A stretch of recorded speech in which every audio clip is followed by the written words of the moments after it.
Topic है हमारा atomic spectrum.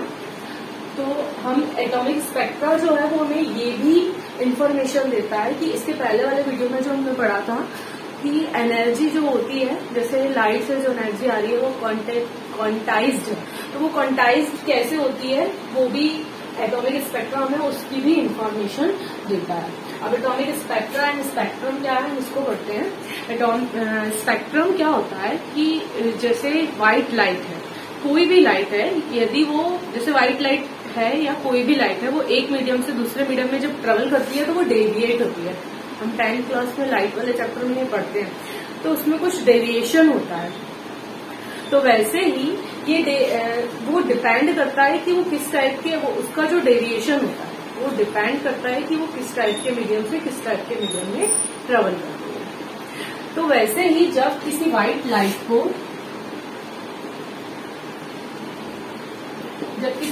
Light को पास किया जाता है प्रिज्म में से, जब किसी व्हाइट लाइट को प्रिज्म में से पास किया जाता है तो यहाँ पर वो 7 कलर में स्प्रेड हो जाती है।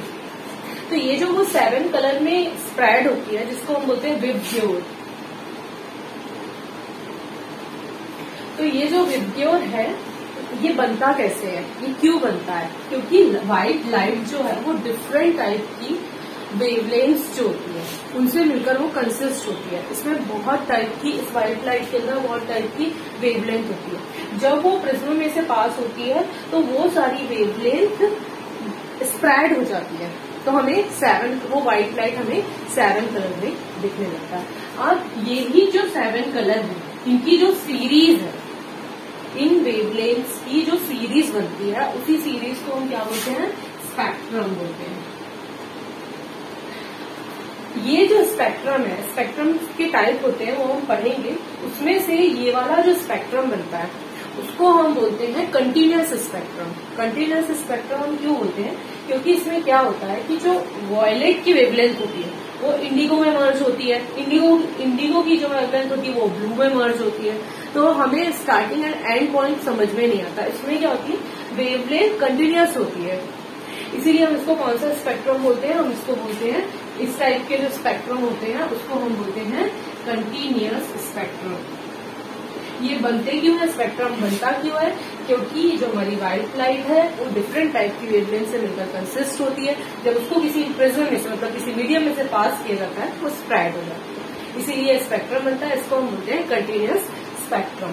अब ये आपने कभी कभी देखा होगा स्काई में जो रेनबो बनता है वो भी यही होता है, कंटिन्यूअस स्पेक्ट्रम ही होता है। व्हाइट लाइट का कंटिन्यूअस स्पेक्ट्रम ही होता है। विजिबल लाइट एक छोटा सा पार्ट है। ये जो हमने स्पेक्ट्रम देखा व्हाइट लाइट का, तो ये व्हाइट लाइट क्या है? विजिबल लाइट है।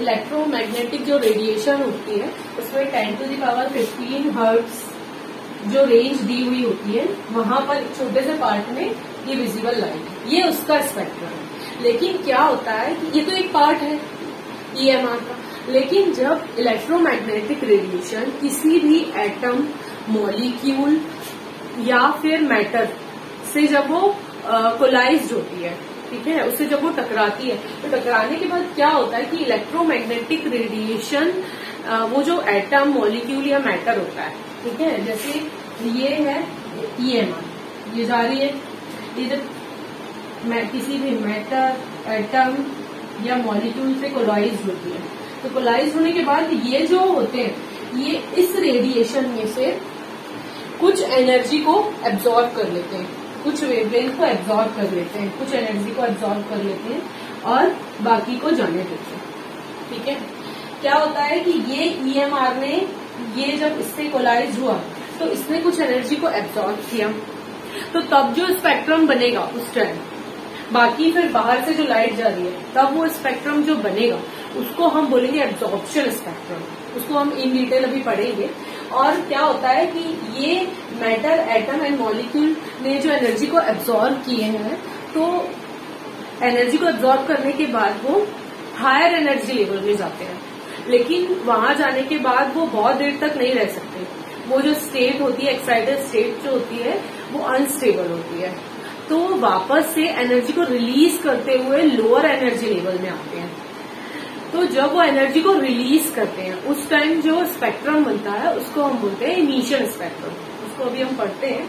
तो वही है कि ईएमआर जब किसी भी एटम या मॉलिक्यूल से पर फॉल होती है तो एटम एंड मॉलिक्यूल उसमें से कुछ एनर्जी को एब्जॉर्ब कर लेते हैं, हायर एनर्जी लेवल में चले जाते हैं, वापस से वो अनस्टेबल स्टेट होती है तो वापस से एनर्जी को रिलीज करते हुए वो अपनी ग्राउंड स्टेट में आते हैं।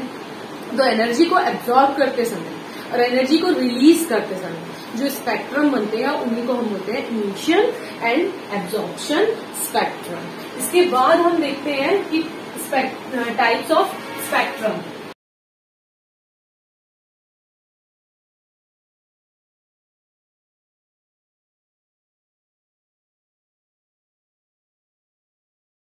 स्पेक्ट्रम के हम टाइप्स देखते हैं। तो spectrum basis of nature 2 type के होते हैं।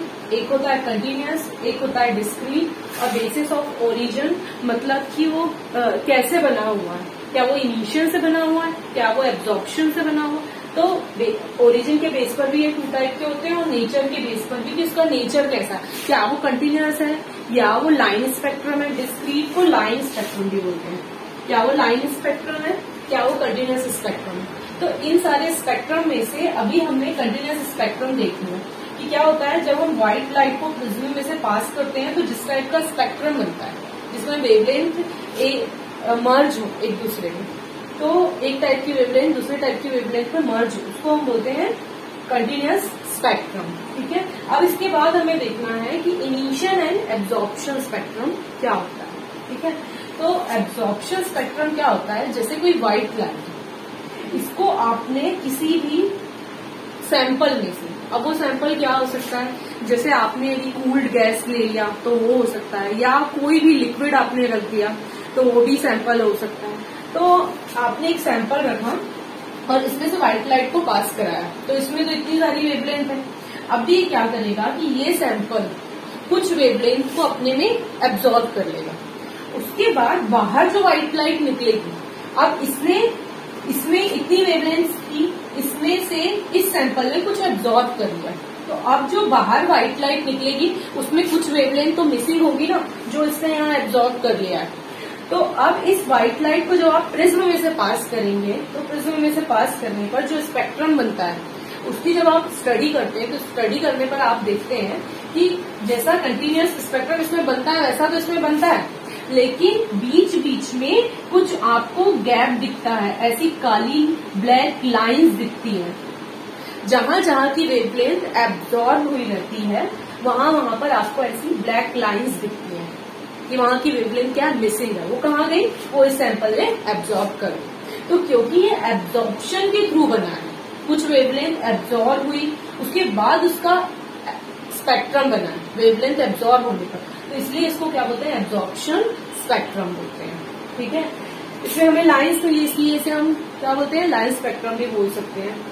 अब इनिशियल स्पेक्ट्रम क्या होता है कि कोई भी आपने गैस लिया, हीलियम लिया, हाइड्रोजन लिया, कोई भी गैस लिया, उसको आप उसके मॉलिक्यूल को आप एक्साइट कर रहे हैं, मतलब आप उसको एनर्जी दे दीजिए। सपोज आप टेम्परेचर के थ्रू भी उसको दे सकते हैं या फिर इलेक्ट्रिक आर्क के थ्रू भी दे सकते हैं। तो जब आप उसको एनर्जी देंगे तो क्या होगा कि जैसे आपने हाइड्रोजन मॉलिक्यूल को एनर्जी दी तो उसके मॉलिक्यूल क्या हो जाएंगे, एक्साइटेड। H2 में से हाइड्रोजन अलग हो जाएंगे और वो एनर्जी को गेन करके एक्साइटेड स्टेट में चले जाएंगे।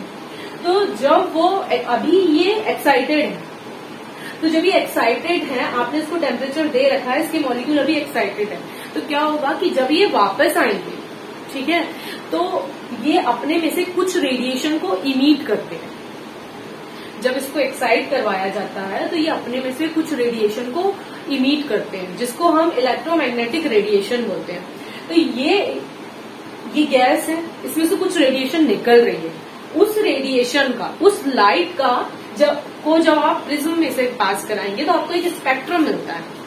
वो जो स्पेक्ट्रम होता है उसका एनालिसिस करने पर आपको ये दिखता है कि यहाँ पर आपको कुछ नहीं मिलेगा, सिर्फ कुछ लाइंस मिलेगी, ब्राइट लाइंस मिलेगी। यहाँ पर तो पूरे ऐसे 7 कलर रहेंगे, ठीक है, मतलब कलर रहेंगे यहाँ पर, कुछ कलर मिसिंग भी हो सकता है, ठीक है, जैसे एनसीईआरटी की बुक में ब्लू कलर पूरा मिसिंग है, तो यहाँ पर कलर्स होंगे और उन कलर्स में थोड़ी वेवलेंथ मिसिंग होगी।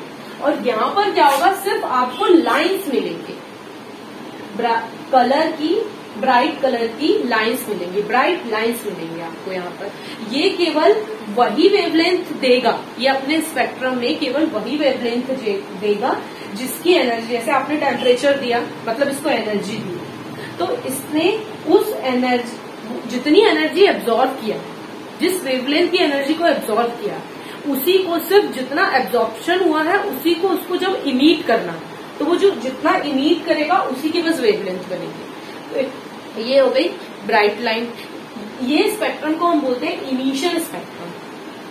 देखिए क्या था, यहाँ पर आपने कोई गैस ली, गैस के मॉलिक्यूल को एक्साइट करवाया, वो मॉलिक्यूल जब वापस आते गए, ठीक है, अपने में से एनर्जी को रिलीज कर रहे हैं, इलेक्ट्रोमैग्नेटिक रेडिएशन को रिलीज कर रहे हैं, उसको जब आपने प्रिज्म में से पास करवाया तो आपको क्या दिखेंगी, कुछ ब्राइट लाइंस दिखेंगी। अब देखिए इसमें होता क्या है कि इसको हम क्या बोलते हैं, इसको यहाँ पर तो हमको ब्राइट लाइन मिलती है और यहाँ पर मैंने आपको बताया था क्या मिल रही थी, ब्लैक लाइंस मिल रही थी। ये जो है ये फोटोग्राफिक नेगेटिव होता है। जैसे हम कोई फोटो होती है ना, पहले फोटो हुआ करती थी, उनके एक नेगेटिव हुआ करते थे, तो कलर्ड फोटो और उसका एक नेगेटिव, तो जो कलर्ड फोटो है वो इनिशियल स्पेक्ट्रम है और उसका जो नेगेटिव है वो फोटोग्राफी नेगेटिव से आप कंसीडर कर सकते हैं कि photography negative of initial spectrum. इसमें क्या होगा कि इसमें एक सिमिलैरिटीज होती है, जैसे आपने हाइड्रोजन गैस लिया है, ठीक है, हाइड्रोजन गैस लिया, तो यहाँ पर यदि आपने हाइड्रोजन गैस लिया था तो इस गैस ने जिस वेवलेंथ को एब्जॉर्ब किया, ठीक है, ये एक आपका एक्सपेरिमेंट हो गया। दूसरे एक्सपेरिमेंट में आपने क्या किया कि इसको टेम्परेचर दिया, टेम्परेचर देने के बाद इसको एक्साइट करवाया। यहाँ पर तो आप क्या करवा रहे थे, वेवलेंथ को एब्जॉर्ब करवा रहे हैं और यहाँ पर आप वेवलेंथ को क्या करवा रहे हैं, इमिट करवा रहे हैं। तो एब्जॉर्प्शन एंड इमिशन के टाइम पर यहाँ पर जो मिसिंग थी और यहाँ पर जो ऑब्जर्व हो रही है, जो दिख रही है, जो मिल रही है, यहाँ पर मिसिंग हो रही थी क्योंकि एब्जॉर्प्शन करवा रहे थे आप वेवलेंथ का।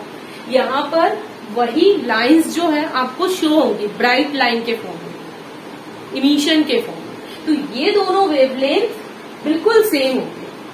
मतलब यदि आप इस स्पेक्ट्रम को उठाकर यदि इस स्पेक्ट्रम के ऊपर रख दें, ठीक है, तो ये ब्राइट लाइन वहीं पर आएगी जहां पर ब्लैक लाइन थी। इसको इसके ऊपर उठाकर रख देंगे तो ये जो स्पेक्ट्रम है ये कंप्लीट हो जाएगा और कंप्लीट ये कैसा दिखेगा, कंटिन्यूअस स्पेक्ट्रम के जैसे ये दिखेगा, ठीक है।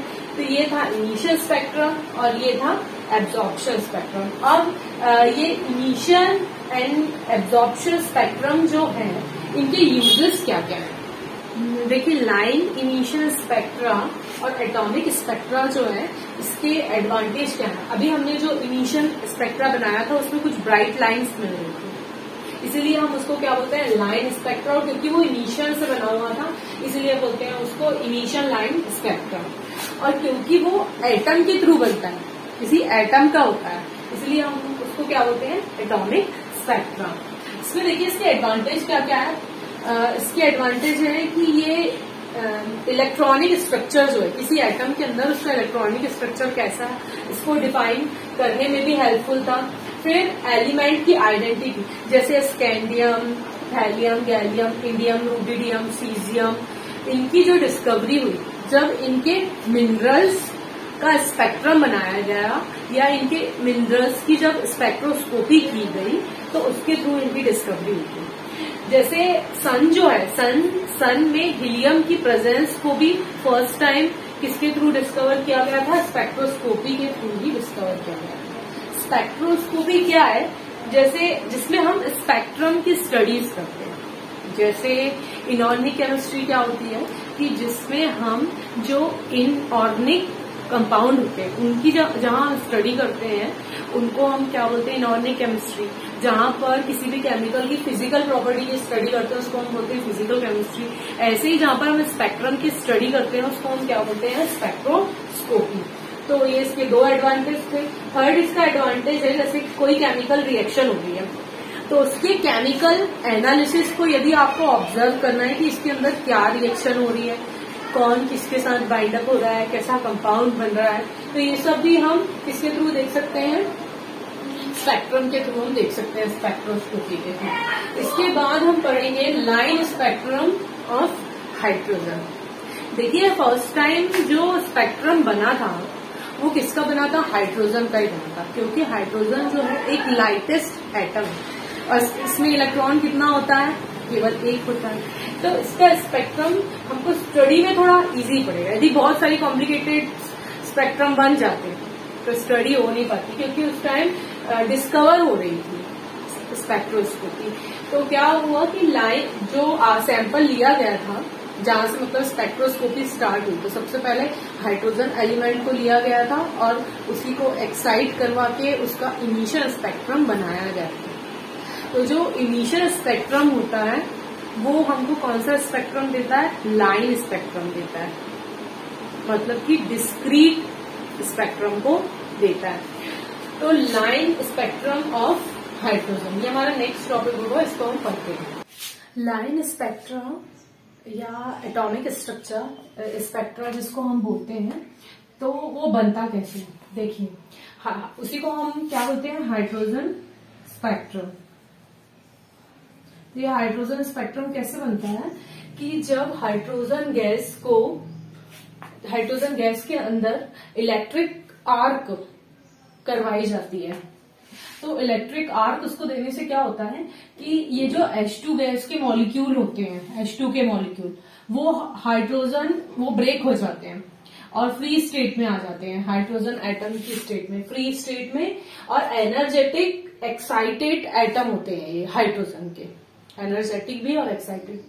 तो ये अपने में से क्या करते हैं, क्योंकि ये यहाँ से इन्होंने इलेक्ट्रिक आर्क के थ्रू इसके मॉलिक्यूल ने एनर्जी ले लिया, तो वो एनर्जेटिक एक्साइटेड स्टेट में चले गए, अभी उनके पास एक्स्ट्रा एनर्जी है, तो उस एनर्जी को रिलीज करते हुए वो लोअर स्टेट में आएंगे। तो जब वो एनर्जी को रिलीज करेंगे तो वो जो एनर्जी को रिलीज करते हैं वो इलेक्ट्रोमैग्नेटिक रेडिएशन के फॉर्म में वो रिलीज करते हैं। तो इस ये जो रिलीज कर रहे हैं, ये गैस जो रिलीज कर रही है इलेक्ट्रोमैग्नेटिक रेडिएशन, इसी को जब हम प्रिज्म में से पास कराएंगे तो हमें कुछ लाइन स्पेक्ट्रम मिलते हैं।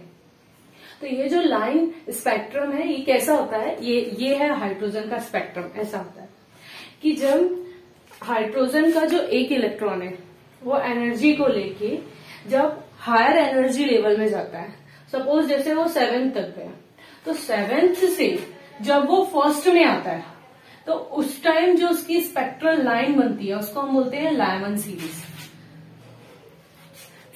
ऑर्बिट होते हैं, ठीक है, जो प्रिंसिपल क्वांटम नंबर में जो आप पढ़ते हैं ना, एनर्जी लेवल्स होते हैं, जैसे ये एटम है तो ये इसके एनर्जी लेवल्स है, फर्स्ट सेकंड थर्ड, ये इसके एनर्जी लेवल्स है ना। तो जैसे इलेक्ट्रॉन यहाँ था, उसने एनर्जी लिया तो वो जंप करते करते 7th लेवल तक गया, ठीक है, 7th एनर्जी लेवल तक, n = 7 तक गया, और वहां से वो वापस आ रहा है। तो जब वो वापस आएगा तो रेडिएशन को रिलीज करेगा, तो वो जिस रेडिएशन को इमिट करेगा उसी से स्पेक्ट्रल लाइन बनेगी, ठीक है। तो जब वो 7 से फर्स्ट शेल में आता है उस टाइम जो स्पेक्ट्रल लाइन मिलती है या जो एनर्जी रिलीज होती है जिस भी वेवलेंथ की, उसका जो स्पेक्ट्रम होता है वो ये है, ठीक है, उसको हम बोलते हैं लायमन नाम दिया है। इसके बाद जब इलेक्ट्रॉन लास्ट से सेकेंड नंबर की शेल में आता है, n = 2 पर आता है, उस टाइम जो स्पेक्ट्रल लाइन मिलती है उसको बोलते हैं वाल्मर। फिर लास्ट से जब थर्ड में आता है जो स्पेक्ट्रल लाइन मिलती है उसको पाशियन। फिर लास्ट से जब 4th में आता है उसको बोलते हैं ब्रैकेट, और जब लास्ट से 5th पर आता है उसको बोलते हैं फुल। तो ये है हाइड्रोजन का स्पेक्ट्रम। इसी को ऐसे भी शो करवाया जाता है, ये तो राउंड में है, ये ऐसे भी शो करवाया जाता है। ये देखिए लायमन, ये लास्ट से 7th से ये फर्स्ट पर आया, फिर ये 7th से ये सेकंड पर आया, तो बाल्मर। अब क्या हुआ, एक साइंटिस्ट हुए, ये जो नाम है कि Balmer, Lyman, Balmer, Paschen, bracket, फुंड, ये किस बेस पर है, इनके साइंटिस्ट के नेम के बेस पर है। अब एक सबसे पहले जो स्टडी की गई इस पर हाइड्रोजन का स्पेक्ट्रम तो बना, लेकिन इसकी स्पेक्ट्रल लाइन पर यदि किसी ने सबसे पहले स्टडी की तो वो थे साइंटिस्ट बाल्मर। इन्होंने क्या किया, इन्होंने देखा कि ये जो हमें कुछ स्पेक्ट्रल लाइंस मिल रही हैं, ठीक है, ये इस वेवलेंथ की, इस वेवलेंथ की, इस वेवलेंथ की, तो उन्होंने कहा कि क्यों ना हम इसके लिए एक फॉर्मूला बनाएं। तो उन्होंने कहा कि सबसे पहले तो हमको ये जो स्पेक्ट्रल लाइन है इसे हम कंसीडर करते हैं वेव नंबर से, वेव नंबर से हम कंसीडर करते हैं। वेव नंबर वो होता है कि यूनिट, ठीक है, एक यूनिट में जितनी भी वेवलेंथ प्रेजेंट होती है, ठीक है, जैसे 1 सेंटीमीटर में जितनी वेवलेंथ प्रेजेंट है, 1 मीटर में जितनी वेवलेंथ, तो किसी यूनिट में जो वेव नंबर प्रेजेंट होते हैं, मतलब वेवलेंथ के नंबर, जैसे 10 वेवलेंथ प्रेजेंट है 1 सेंटीमीटर में, तो उसका वेव नंबर होगा 10, तो उसको बोलते हैं वेव नंबर, ठीक है। इसको न्यू वाज से शो करवाते हैं। तो ये जो वेव नंबर है, उन्होंने कहा स्पेक्ट्रल लाइन को, इन लाइंस को हम यदि वेव नंबर से कंसीडर करें तो इसका उन्होंने एक फॉर्मूला बनाया 109677 1 2 to the power 2 minus 1 n to the power 2, ये उन्होंने फॉर्मूला बनाया। और उन्होंने क्या कहा कि यदि हम देखिए बाल्मर की स्पेक्ट्रल लाइन देखिए लास्ट से n इज इक्वल टू 2 पर आ रही है, इसलिए उन्होंने यहाँ फॉर्मूले में 2 लिखा, क्योंकि सारी स्पेक्ट्रल लाइन कहाँ आ रही है, 2 पर आ रही है, मतलब जो एनर्जी रिलीज हो रही है वो कहाँ तक रिलीज हो रही है, 2 तक। अब उन्होंने कहा कि यदि उन्होंने ये जो फॉर्मूला बनाया था उसके लिए उन्होंने कहा कि यदि आप ये जो n है इसकी वैल्यू हो सकती है n इज इक्वल टू 3 4 5 6 7, इसका मतलब क्या है कि या तो वो 3 से 2 पर आएगा, देखिए, या तो वो 3 से 2 पर आएगा, ठीक है, 2 पर 2 क्या लिखेंगे, 2 पर क्या लिखेंगे आप, 2 पर से कैसे आएगा, 2 पर ही, तो 3 से 2 पर आएगा, या तो 4 से 2 पर आएगा, या फिर 5 से, या फिर 6 से, या फिर 7 से, वो 2 पर आएगा। तो उन्होंने कहा कि यदि आप यहाँ n की वैल्यू रख दे, जैसे n इज इक्वल्स टू यदि आप 3 रखते हैं, तो फिर आपको जो कैलकुलेट होकर जो यहाँ पर वैल्यू मिलेगी वो वैल्यू किसके इक्वल होगी, उन्होंने कहा इस स्पेक्ट्रल लाइन की वेवलेंथ के इक्वल होगी। मतलब यदि आप यहाँ n इज इक्वल्स टू 3 रखेंगे तो आपको जो वैल्यू आंसर में आएगी वो आएगी 656 नैनोमीटर। तो मतलब ये फॉर्मूला इसलिए है कि हम ये जो स्पेक्ट्रल लाइन है इनकी वेवलेंथ को हम कैलकुलेट कर सकते हैं इस फॉर्मूले के थ्रू। तो ये फॉर्मूला दिया था बाल्मर ने। अच्छा, बाल्मर ने ये जो फॉर्मूला बनाया ये विजुअल रीजन के लिए था, मतलब उन्होंने जो स्टडी की वो किस रीजन के लिए की, वो विजिबल रीजन के लिए की। तो इसमें जितनी भी स्पेक्ट्रल लाइन थी वो विजिबल रीजन में थी और इन स्पेक्ट्रल लाइन को नाम दिया गया बाल्मर। इसके बाद और भी साइंटिस्ट हुए तो उन्होंने देखा कि यहाँ पर, जैसे यहाँ पर ये बाल्मर है, ये बाल्मर सीरीज है, विजिबल रीजन में जितनी भी स्पेक्ट्रल लाइन होती है उनसे मिलकर जो सीरीज बनती है उसको बाल्मर सीरीज बोलते हैं। इसके बाद उन्होंने देखा कि इससे पहले भी कुछ स्पेक्ट्रल लाइन है लेकिन वो हमें दिख नहीं रही। वो इसलिए नहीं दिख रही क्योंकि वो यूवी रीजन में थी, वो यूवी रीजन में थी और उस पर स्टडी लायमन ने किया था, इसीलिए इसे कहते हैं लायमन सीरीज। ये हो गई बाल्मर सीरीज। फिर इसके बाद भी, इस रीजन के बाद भी बहुत सारी स्पेक्ट्रल लाइन थी जिन पर स्टडी की गई बाद में और साइंटिस्ट ने स्टडी की, तो उनके नाम के आधार पर ही उनका नाम रखा गया। जैसे ये बाल्मर सीरीज जो है ये तो यूवी रीजन में, बाकी ये आईआर रीजन में मिली, ये भी इंफ्रारेड और ये भी इंफ्रारेड रीजन में मिली। तो पास्चर नाम के एक साइंटिस्ट थे जिन्होंने इस रीजन पर स्टडी की। फिर एक ब्रैकेट हुए और एक फुंड हुए, इन्होंने स्टडी की बाद में। फिर और भी साइंटिस्ट हुए जिन्होंने स्टडी की। तो सिलेबस में तो इतनी ही है, यहाँ पर फुंड तक ही है। अब इसके बाद क्या हुआ कि एक और साइंटिस्ट हुए, साइंटिस्ट रिडबर्ग। उन्होंने सोचा कि क्यों ना हम एक ऐसा फॉर्मूला बना ले जिससे कि किसी भी स्पेक्ट्रल लाइन, मतलब यदि हमें इसका निकालना है तो इसका निकालना है। अभी इस फॉर्मूले से तो बस किसकी निकल रही है, इसकी ही निकल रही है, बाल्मर स्पेक्ट्रल लाइन की वेवलेंथ निकल रही है। लेकिन उन्होंने कहा कि क्यों ना ऐसा कॉमन फॉर्मूला बनाया जाए जिससे किसी भी स्पेक्ट्रल लाइन की वेवलेंथ को कैलकुलेट किया जा सके। तो उन्होंने एक फॉर्मूला बनाया रिडबर्ग ने, वो फॉर्मूला था 109677 1n1 का स्क्वायर माइनस 1n2 का स्क्वायर, ये उन्होंने फॉर्मूला बनाया। तो जो उन्होंने इस फॉर्मूले से कैसे आप किसी की भी वेवलेंथ निकाल सकते हैं, उन्होंने कहा कि यदि आप n1 इज इक्वल्स टू 1 लिखते हैं, इसका मतलब ये है कि आप बात किसकी कर रहे हैं, आप लाइमन सीरीज की बात कर रहे हैं, आप लाइमन सीरीज की बात कर रहे हैं। और यदि आप n1 इज इक्वल्स टू 2 लिखते हैं, मतलब आप बाल्मर के लिए बात कर रहे हैं। 3 होगा तो पाश्चन, 4 होगा तो ब्रैकेट, और 5 होगा तो फुल।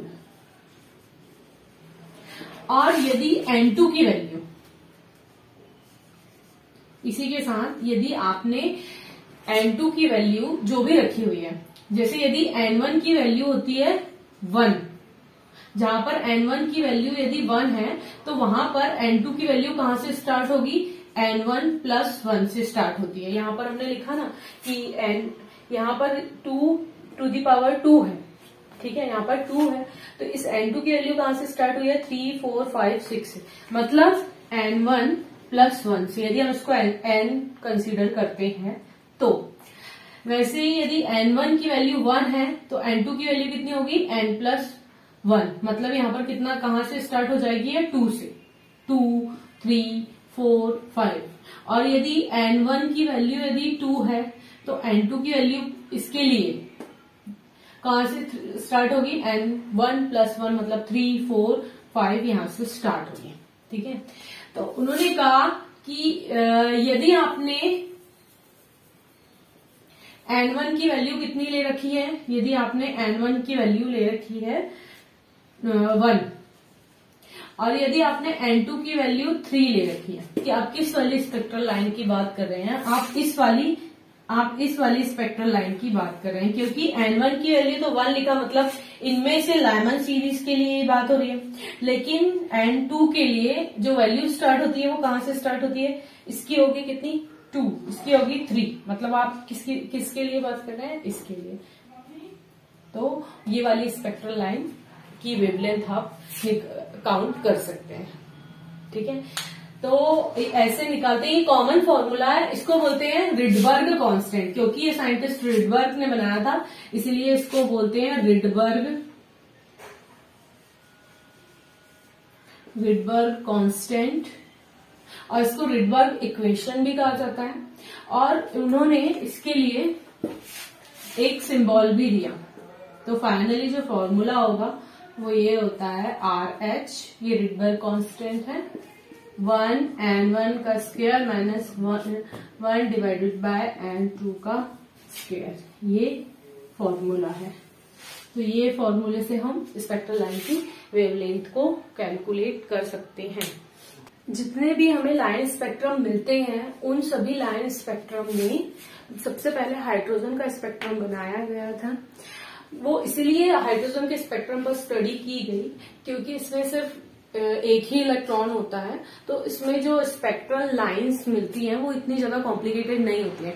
लेकिन जैसे जैसे आप और अदर एलिमेंट्स पर स्टडी करेंगे तो उसमें जो स्पेक्ट्रल लाइन होती है वो मोर एंड मोर कॉम्प्लिकेटेड होती जाती है, तो इसलिए स्टडी पर प्रॉब्लम होती है। तो एटॉमिक स्पेक्ट्रा की जो स्टडी की गई थी सबसे पहले वो किस पे की गई थी, हाइड्रोजन एटम पर ही की गई थी। अच्छा, ये जो स्पेक्ट्रम हम एटॉमिक स्पेक्ट्रम हम देखते हैं या किसी भी एलिमेंट का हम स्पेक्ट्रम बनाते हैं एटॉमिक स्पेक्ट्रम, तो वो उसके एडवांटेज क्या है, उससे हमें क्या पता चलता है। देखिए उसमें इसके दो फीचर्स हैं जो कॉमन होते हैं। फर्स्ट तो इसका फीचर ये है कि यदि इमिशन और एब्जॉर्प्शन स्पेक्ट्रम को आप देखें तो वो सेम होता है ना। तो मतलब हर एक स्पेक्ट्रम जो होगा वो जिस वेवलेंथ को एब्जॉर्ब करता है उसी को वो रिलीज करता है। तो ऐसे तो आइडेंटिटी में काम आ जाते हैं, मतलब कि हाइड्रोजन का कोई भी स्पेक्ट्रा आप देखेंगे, इनिशियल स्पेक्ट्रा देखेंगे या कोई अलग एलिमेंट ले लेते हैं, जैसे सपोज हमने लिथियम लिया, ठीक है, तो लिथियम का आप कोई भी स्पेक्ट्रम बनाए, इमिशन बनाइए, एब्जॉर्प्शन बनाइए या और कोई अदर स्पेक्ट्रम बनाइए, वो हमेशा सेम आपको स्पेक्ट्रम देगा, मतलब सेम उसकी स्पेक्ट्रल लाइन जो होगी वो हमेशा सेम होगी। और दूसरी चीज ये कि जो लिथियम दे रहा है, जो स्पेक्ट्रल लाइंस आपको लिथियम दे रहा है वो कभी भी हीलियम नहीं देगा, हाइड्रोजन नहीं देगा। मतलब हर किसी का जो स्पेक्ट्रम होता है, जो उसकी स्पेक्ट्रल लाइंस होती है वो यूनिक होती है। आपने देखा होगा कि किसी भी प्रोडक्ट के ऊपर जो पीछे बारकोड लगा हुआ होता है, वो बारकोड क्या होता है, वो एक स्पेक्ट्रल लाइंस ही होती है, तो वो यूनिक होती है कि नहीं। वैसे ही एलिमेंट्स जो होते हैं उनकी क्या होती है, यूनिक स्पेक्ट्रल लाइंस होती है, मतलब हर किसी एलिमेंट का एक यूनिक स्पेक्ट्रम होता है, ठीक है। तो बस इस टॉपिक में इतना ही।